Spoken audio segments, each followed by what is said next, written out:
Okay, let's unpack this. Imagine this. Maybe just a few years down the line, a quarter of the job applicants you see, well, they aren't actually real people. They're these incredibly sophisticated AI creations, yeah, designed to just slide right through the hiring process. Sounds a bit sci-fi, maybe, but it's quickly becoming a really critical threat in recruitment. So today, we're doing a deep dive into exactly how AI is being used to cook up these, well, deepfake candidates. Yeah, and what's truly fascinating, maybe alarming is a better word, is just the scale of this. You mentioned Gartner, the research firm. They're predicting that by 2028, a full 25% of job candidates will be fake, mostly AI generated. 25%? Wow. Exactly. And look, this isn't just happening in one place. It's global. We've already seen it happen. The U.S. Department of Justice, for instance, they announced this case.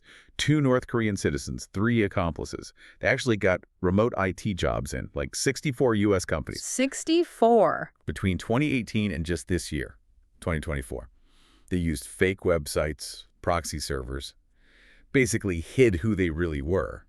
So this isn't some far-off threat, Right. Stuff like this. Really sophisticated scams that can hit any market, anywhere. That North Korean example, gosh, it really drives home how big this is and the kind of risks involved. Okay, so our mission for this deep dive then is pretty clear. We want to equip you listening with, practical strategies, some solid nuggets of knowledge on how to spot these deepfake candidates and how to protect your company, right, against these new kinds of HR fraud. It's about getting ahead of it. So, okay, if we're talking about fighting this, where do we start? Like, practically speaking, here's where it gets really interesting. Our first line of defense has to be the resume. Yeah, that initial screening. What are we looking for right away? Right. So Julia Freeman, she's head of HR at Iron Scales. They actually do fraud detection training. She's got these great pink flags. Not quite red flags, but warnings. Pink flags, I like that. Okay. Yeah. So she says, look out if a resume seems maybe too general or almost too polished. Yeah, too polished. That sounds weird. I know. It's counterintuitive, right? Yeah. But AI models, they're trained on tons of data. They optimize keywords really well, sometimes too well. It loses the human touch. So you might see loads of fashionable buzzwords, synergy, driving innovation, that kind of thing. But then there's just no specifics, no real detail. Ah, okay. Like, what did they actually do? Exactly. There's often no talk about results they achieved, the actual numbers, the impact. Simulating real project success or even failure, that's still really hard for AI. And another thing, it often doesn't mention specific tools or programs they used, just like generic skills. Now, these aren't proof positive, of course, but they're definitely warnings, signals that you need to dig deeper. That's really interesting. Too polished. It sort of suggests the AI is maybe, I don't know, too good at the formula, but misses the messiness of real experience. And okay, let's say a clever AI resume does get past those initial checks. What's the next step, especially now everything's so digital? Yeah, I think you hit at that lack of genuine human nuance. Yeah. And absolutely, after the resume, the digital footprint is just crucial. You've got to check out their profile, LinkedIn, or whatever platform is relevant. And there's some alarm bells there, too, like a really sparse profile, very few connections. Like a ghost profile. Kind of. Or maybe few or no recommendations. Or just not much activity at all on the platform, like Freeman says. And it's spot on. If it's a real person, they should have a digital footprint. Now, look, meeting in person is still probably the gold standard for checking someone's real, right? Yeah. But we all know that's just not always possible anymore with remote work. So these digital checks, they become even more vital. Yeah, definitely. Which brings us right to maybe the biggest challenge with remote hiring.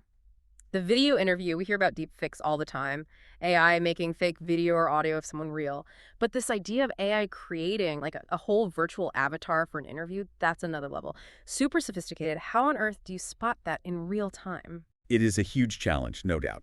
But the good news is the tech isn't perfect. Not yet, anyway. It's far from it, actually.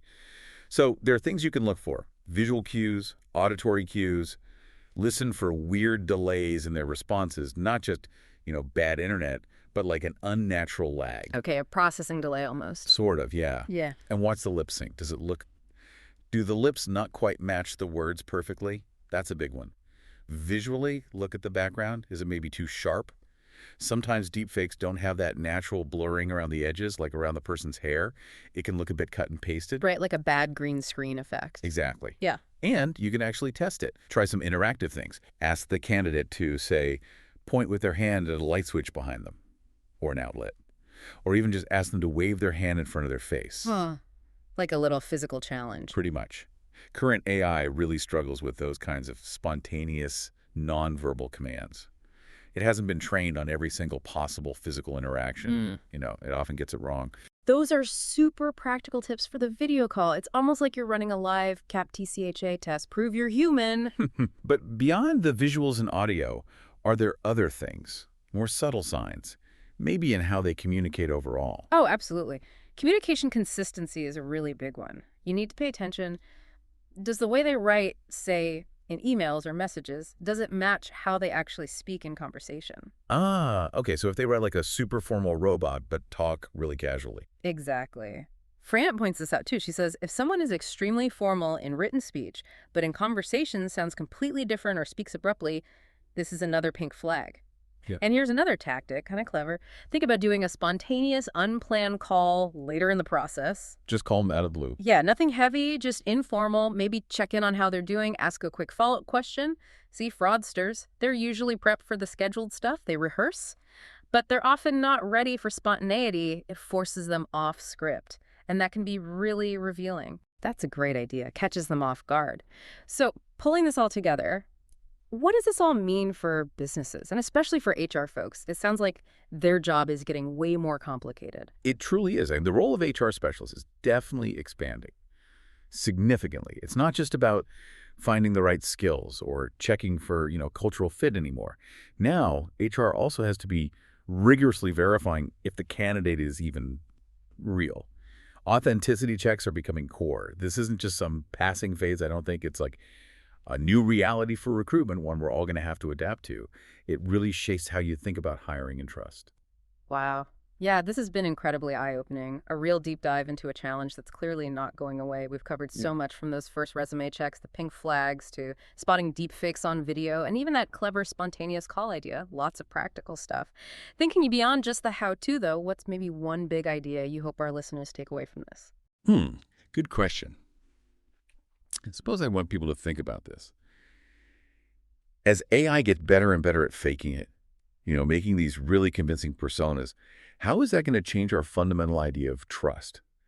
Especially in professional settings where so much is digital now. Are we heading towards like an arms race? Detection tools constantly trying to catch up with generation tools? Or will it force us to completely rethink how we verify who someone is, how we build those professional bonds online? It's a moving target, this challenge. It's going to keep evolving. And honestly, it's probably going to push us to innovate in ways we haven't even thought of yet.